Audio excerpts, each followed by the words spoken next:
We're at our recording studio where we make fantastic YouTube videos and then broadcast them all over the world on our big antenna. And it seems that GM has sent us a GMC 1500 CR truck with AT4X package. These start around $37,000 base, but I think this one costs a bit more. Let's look at the price tag and see if I can afford it. If you like this video, subscribe or send me Patreon money because I got to pay for all this. Input gas in this giant rig costs a lot of moolah. I have the window sticker here, but let's pull it up on the computer screen where we can get a better look. Alright, let's take a look at the price sheet. I'm not going to cover all the stuff, I'll be here all day. Let's just cut to the chase. So here's the damage, $90,935. What a deal. And of course, it's made in Mexico. Where else? Here's the safety ratings for people who care about that stuff. The first thing to do when you get a vehicle is check and see if there's a spare tire, and yes, there is one under there. You have to crawl under and get dirty if you have a flat, but oh well. The second thing we do is check and see what brand of tires we get, because a lot of manufacturers are putting cheapies. These are Goodyear Wranglers, pretty decent. And the third thing we do is take the headlights out in the dark and do a night drive. We already did a video on that, posted on YouTube. We'll have a link for that and in this video, so you're not missing anything. I'm not sure if the diesel engine is still offered, but as far as gasoline motors go, you have three choices. A 2.7 liter turbo 4, 310 horsepower. Mid-size V8, 5.3 liter, 355 horsepower. This is the King Kong 6.2 liter, 420 horses. And with the raised suspension and giant wheels and tires, you're going to lose some fuel economy compared to the two-wheel drive with standard tires. And here's the clean fuel economy, 14 to 17, 15 overall. We'll take this out in the real world and see what the real numbers are. We put about 90 miles in heavy city traffic, stop and go, lots of short trips. 11.5 thus far. We're putting lots and lots of miles on this to get more figures, so you might want to watch the entire video. Don't cheat yourself. And here we have the fancy GMC tailgate system, which is optional. Let's take a peek. Here the top half can fold down. Or you can put the lid all the way down and have yourself a nice set of steps. But be very, very careful, because if you do this with a trailer hitch attached, you're going to be very, very sorry. Because without the trailer hitch, you have about 1 inch of space, and with the trailer hitch, you will totally destroy the tailgate. Very, very expensive to replace, so be careful. Don't do this if you have a trailer hitch. Don't. Just don't. As much as I like this truck, I do not like these side steps. Instead of being flat on the surface where you have grip for your shoes, they're angled, which means when they're slick and wet, you're going to slip off. I don't get it.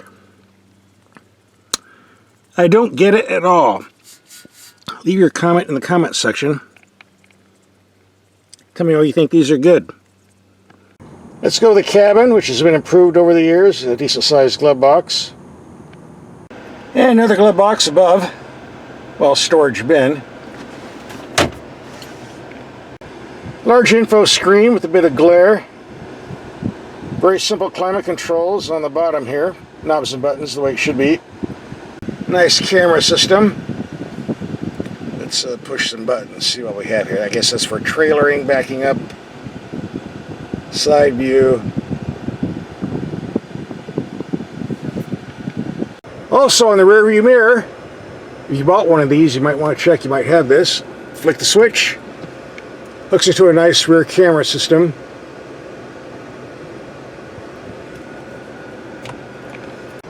Nice gauge cluster. You can change what you're looking at by pressing a bunch of buttons. Have all kinds of combinations, especially if you get depressed looking at that low MPG figure. There you go. That's less depressing than looking at the fuel mileage. This truck has more bells and whistles than a space shuttle. I'm not going to show you everything. It's so long it would have to be a separate video. Here we're just concentrating on engine performance, fuel economy, and driving characteristics. There are two little minor complaints I have with this vehicle. Number one, it's one of these new shifters where you have a park as a separate button, to where in the old days you had drive, neutral, reverse, and park all in a row.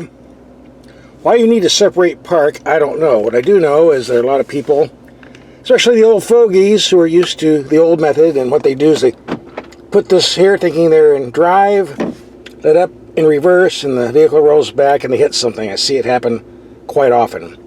I don't know why we need a separate park. And this isn't just GM. A lot of the Korean and Japanese cars are starting to do this too. I don't get it. Leave a comment in the comment section and enlighten me.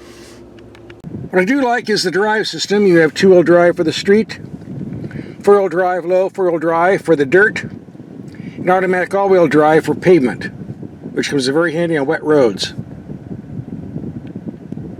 Back in the old days, a truck with big tires and race suspension had a horrible ride, but nowadays that's not true. And to demonstrate that, let's take some speed humps around 15 miles per hour, maybe 20. And here comes bump number 1. Very smooth. Number 3. And the big nasty one. Ooh, felt that one, but I expected that. This has a very nice power steering system, good feel feedback. Of course, that's with the giant tires and wheels and 4x4 system. I don't know how that would perform on a two-wheel drive vehicle without the big tires. I have no complaints about this one though. If you're looking for horsepower, more important torque, it's hard to beat this 6.2 liter. It's really moving. So is the fuel gauge. No lack of power here. Pretty good brakes too. Let's recap some fuel economy numbers. 11.1 in heavy city driving now. Ugh. 371 miles, 13.9 mpg, averaging 25 miles per hour. More coming up. Got a highway trip, off-roading, and long-term figures coming, so don't go away. We're going to take a highway cruise tonight. See if we can bump up the fuel economy numbers. Don't go away. And by the way, this is a very comfortable highway cruiser. The ride is soft.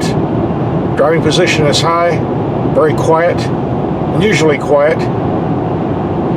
Very nice for a long trip.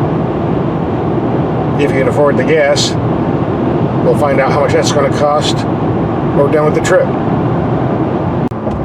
Coming into the road. Into the line, let's pull over, read the numbers. 91 miles, 72.4 miles per hour average, 17.5 mpg. In 266.6 miles of commuting. This truck averaged 13.8 mpg, averaging 27.3 miles per hour. You ran out all that gas, so you don't have to. So send me some Patreon money. I'm going broke doing this. And don't forget to subscribe. This is an off-road rig, so we're going to take it off-road. If you hear any rattling noises, no, it's not the truck. I have a bunch of gear in the back seat I have to deliver, so that's what you hear rattling. And part of ranch patrolling is checking on the cows, and they seem to have escaped out of the pen. Here, boy. Here, boy. Guess I have to go round them up. The only problem with this rig is the extra width. Makes it kind of difficult to squeeze in narrow places, but not the fault of the truck. It's a big truck. Just the way it is. Well, I gotta go help the ranchers round up the cows. In the meantime, what do I think about this truck after a week of driving? I think it's fantastic. I have no complaints whatsoever. A very, very nice rig. Although for the price, it should be.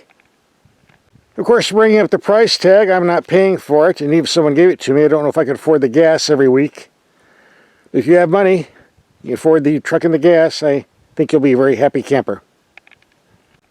As I said before, we did a separate video, headlight test and night drive. You want to see that? Here's the link coming up. Might as well watch it. You're already here.